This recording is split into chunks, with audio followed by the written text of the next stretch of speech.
नमस्कार दोस्तों अगर आप लोग कोई ऐसा एक निवेश करना चाहते हैं। बहुत सारे रिस्क वाले आपने निवेश किया होगा, बहुत सारे फंड में आपने पैसा डाला हुआ होगा, बहुत सारे बिजनेस में भी डाला हुआ होगा। लेकिन एक ऐसा सेफ निवेश आप चाहते हैं, इन्वेस्टमेंट चाहते हैं जो कभी भी ख़राब ना हो। फिक्स नहीं करना चाहते भाई, फिक्स में बहुत लंबा चलता है प्रोसेस, तो फिक्स नहीं करना चाहते। लेकिन आप कुछ इस तरीके से पैसा डालना चाहते जो बढ़ोतरी भी बढ़िया से मिले और पैसा सेफ भी रहे। अगर ऐसा बढ़िया से कोई एक इन्वेस्ट करना चाहते हैं जो कि पैसा हमेशा सलामत रहे आपका, तो ये वीडियो बिल्कुल सही है। आप सही वीडियो पे आए हो। तो हम आगे चल के जानने वाले हैं कैसे एक सिंपल सा निवेश करें जो आपका ज़िंदगी भर टिका रहे। कोई उसमें लॉस नहीं है, गारंटेड आपको रिटर्न मिले।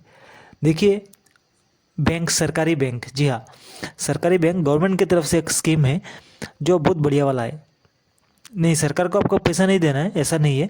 देखिए, जिस इस एक ऐसा निवेश है, एक ऐसा इन्वेस्टमेंट है, अगर आपका पैसा रखते हो, जमा रखते हो, आप डिपॉजिट करते हो, तो वहाँ से आपको रिटर्न में, अगर आपको मदद की ज़रूरत है, लोन लेना चाहते हैं, तो आपका जो पूंजी, जो कैपिटल जमेगा, वहाँ पे बैंक पे जो आपका बैलेंस होगा उसके ऊपर आप लोन भी ले सकते हो।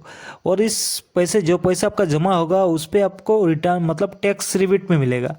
और जो ब्याज, जो प्रॉफिट आपको मिलेगा उस पैसे के ऊपर, उसमें आपको टैक्स वगैरह नहीं देना है। तो टैक्स फ्री भी ऐसा सिस्टम है। तो देखिए दोस्तों, ये जो निवेश है, गवर्नमेंट निवेश है, बहुत सारे सिस्टम है। पीपीएफ, पब्लिक प्रोविडेंट फंड, जी हाँ, स्टेट बैंक ऑफ इंडिया की तरफ से एक स्कीम चलाई जा रही है और ये बिल्कुल सेफ है, सही है। अभी तक बहुत लोग कर चुके, मैंने खुद भी कर चुका हूँ। एकदम एकदम कम में है, एकदम कम पैसे में भी आप शुरू कर सकते हो, बहुत ज़्यादा भी पैसे रखते हो। और जबकि गवर्नमेंट बैंक है और कोई शेयर मार्केट का इशू नहीं है, गारंटेड रिटर्न है, मिलेगा ही मिलेगा। तो ये सही है। और सालाना 7.1% जैसा रिटर्न आपको मिलेगा और हर चीज़ में आजकल ऐसा ही मिल रहा है। तो देखिए, मिनिमम 500 और ऊपर जाके आप सालाना 1,20,000 या 1.5 लाख रुपया भी सालाना आप रख सकते हो। सालाना महीने के कितना हो गया, 10-12,500 ऐसा। तो मिनिमम महीने में आप 500 रुपये भी डाल सकते हो। तो महीना नहीं, इसको साल में डालना है, एक ही बार डालना है। देखिए, एक हिसाब में समझाता हूँ जो बहुत बढ़िया वाला सिस्टम है। एक सिंपल सा हिसाब जो एक आम आदमी कोई भी कर सकता है। तो मैं समझा रहा हूँ धीरे धीरे। तो दोस्तों, स्वागत है आज के एक नए वीडियो में। तो इस वीडियो में हम सीधा सीधे जान लेंगे एकदम सिंपल सा तरीका जिसमें आप लोग निवेश करके सेव दे सकते हैं। कोई टेंशन वाली बात नहीं है, भाई पैसा तो सेव है, कुछ भी हो जाए, जितने भी निवेश हो, जितने भी बिजनेस इन्वेस्टमेंट सारे डूब जाए, लेकिन ये एक ऐसा निवेश है जो रहेगा। इसको आग बंद करके रख देना है भाई, ये तो हमारा बुढ़ापे का सहारा है, ऐसा समझ के रख देना है। और खर्चा नहीं करना है, बस चलते रहना चाहिए। तो देखिए, जैसा मैंने कहा कि मिनिमम 500 महीने का, समझ गए ना, साल में कितना हुआ, 6,000। तो ये एकदम मिनिमम है, ऐसा कोई बात नहीं है, ज़्यादा ही लोग रखेंगे। देखिए, एक हिसाब हमने मोटा मोटी लगाया हुआ है।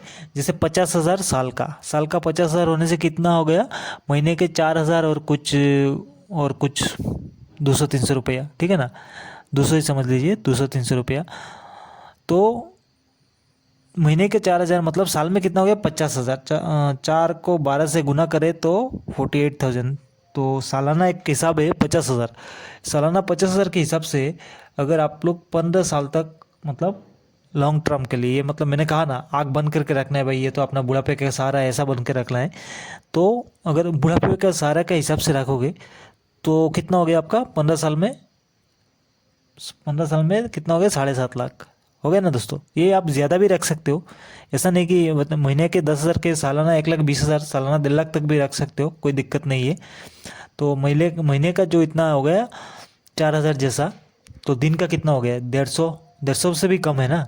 तो कोई भी अगर कुछ भी छोटा मोटा काम करे तो दिन का गुड लक में, ऐसा तो पिगी बैंक जो होता है, ये घर में भी ऐसे कुछ भी रख के, दिन में 150 रुपये रख के और सालाना 50,000 तो डाल ही सकता है ना। और ये पैसा आपका सेव है, क्योंकि ये आपने जो एसबीआई के जो पीपीएफ फंड में आप पैसे रखोगे, तो इसमें आपको अगर पैसे की ज़रूरत है कभी ना, आपका इतना पैसा बैंक के पास है, आपको पैसे की कभी ज़रूरत है, तो आप उसके कम ब्याज पे एसबीआई से लोन भी उठा सकते हो। ये सिक्योरिटी होगा आपका, उसी पे उठा सकते हो सकता है आपके दूसरे से बड़े बड़े शेयर में ऐसे में इन्वेस्ट हो, लेकिन ये बुढ़ापे का सहारा है।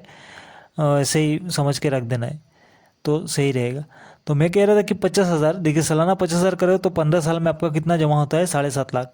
तो 7.5 लाख के ऊपर जो 7.1% सालाना ब्याज के हिसाब मैंने जो कहा, उस हिसाब से आपको प्रॉफिट होके कितना मिलेगा। लेकिन आप सोचोगे भाई सालाना 50,000 तो 7.5 हजार 7.1% इंटरेस्ट लगा के कितना और मिल जाएगा 15 साल में। लेकिन ये देखिए कंपाउंड इंटरेस्ट जैसा होता है, चक्रवृद्धि जिसको कहा जाता है, कंपाउंड इंटरेस्ट।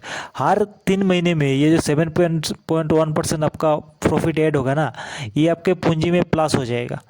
हर 3 महीने में, सॉरी 3 साल में नहीं, हर 3 महीने में जितना भी आपका प्रॉफिट जमेगा तो वो आपका मूल कैपिटल जो है उसमें ऐड हो जाएगा, उसके ऊपर अगले महीने से ब्याज मिलना शुरू हो जाएगा।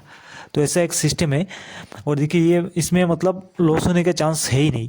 तो ये एक मतलब आँख बंद करके एक कुछ नहीं, मतलब ये भाई एक आखिरी आखिरी मतलब रास्ता ये है, ऐसा समझ के रखना है। अगर सब कुछ डूब गया, ये नहीं डूबना चाहिए। ऐसा वाला करके कोई स्कीम में पैसे डालते हो, या तो फिर बहुत कोई गरीब है, मतलब कोई रिस्क लेके कोई इन्वेस्टमेंट करना नहीं चाहता है, तो ये स्कीम बहुत बढ़िया है। कुछ नहीं करना है, कोई एजेंट वेजेंट नहीं करना है। स्टेट बैंक में एक सेविंग्स अकाउंट ऑनलाइन या ऑफलाइन भी आप डाल सकते हो। बैंक में जाके भी कर लो, या सीएससी सेंटर के अंडर में बैंक में कर लो, या तो फिर ऑनलाइन अप्लाई करके जाके बैंक में पर्ची वगैरह जमा कर दो, सेविंग्स अकाउंट कर दो। और इसके बाद जाके उनसे बात करके आप पीपीएफ अकाउंट भी मतलब खोल सकते हो। और पीपीएफ अकाउंट में ये जो स्कीम है, पब्लिक प्रोविडेंट फंड वाला स्कीम है, बहुत बढ़िया वाला स्कीम है और बहुत लोग इससे फ़ायदा उठा रहे हैं। तो देखिए डेली के हिसाब से मैंने कहा ना 150 रुपया, और ज़्यादा भी नहीं चाहिए, तो सालाना 50,000 तो बन ही जाता है। तो ये बहुत बढ़िया वाला स्कीम है। और जिससे मैंने कहा आपको टैक्स का रिटर्न भी मिलेगा, मतलब जो प्रॉफिट होगा इस पैसे के ऊपर अभी तक ऐसा हिसाब है कि टैक्स नहीं देना पड़ेगा, और टैक्स रिबेट भी मिलेगा। जी आप अगर कोई टैक्स फाइल कर रहे हो तो ये इतना सालाना 50,000 आप दे रहे हो, तो इस पर आपको टैक्स रिबेट भी मिल जाएगा, कोई मतलब इशू नहीं होगा। तो दोस्तों ये एक छोटा सा आइडिया था इन्वेस्टमेंट का, और भी सेफ इन्वेस्टमेंट, कोई शेयर मार्केट का इन्वेस्टमेंट नहीं, कुछ नहीं। मतलब एक गांव देहात का कोई एक आम आदमी है, कोई ऐसा शेयर में जाना नहीं चाहता, या तो फिर कोई ऐसा, मैंने कहा ना, मतलब ये एक आखिरी उम्मीद बोल के रख रहा है पैसा। हर जगह इन्वेस्ट है, लेकिन अगर पैसा डूब गया तो क्या होगा। लेकिन ऐसा एक जगह पैसे रखना चाहिए ना, जो मतलब बुरे दिनों में काम आए, तो ये ऐसा ही है। तो दोस्तों ये एक अपडेट था इन्वेस्टमेंट के लिए, एक बहुत सेफ इन्वेस्टमेंट जो कभी लॉस नहीं होने वाला। तो ऐसे बहुत सारे अपडेट में लेके आता रहता हूँ, बहुत से नॉलेजेबल वीडियो में लेके आता रहता हूँ। तो प्लीज़ वीडियो को लाइक शेयर कर दीजिएगा, चैनल को सब्सक्राइब जरूर कीजिएगा। मिलते हैं अगले किसी वीडियो में, तब तक के लिए जय हिंद।